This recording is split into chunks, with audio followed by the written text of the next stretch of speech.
পদত্যাগের ঘোষণা দিতে ব্রিটিশ প্রধানমন্ত্রী কিয়ার স্টারমারের ওপর চাপ বাড়ছে।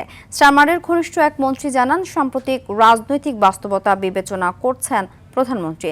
বিশেষ করে মেকারফিল্ড উপনির্বাচনে এন্ডি বার্নহামের জয় তাকে লেবার পার্টির নেতৃত্বের সম্ভাব্য দাবিদার হিসেবে সামনে এনেছে।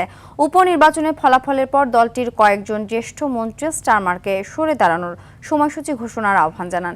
ধারণা করা হচ্ছে এতে দলের নেতৃত্বে পরিবর্তনের পথ তৈরি হতে পারে। এদিকে নতুন করে বিতর্ক উস্কে দিয়েছেন মার্কিন প্রেসিডেন্ট ডোনাল্ড ট্রাম্প।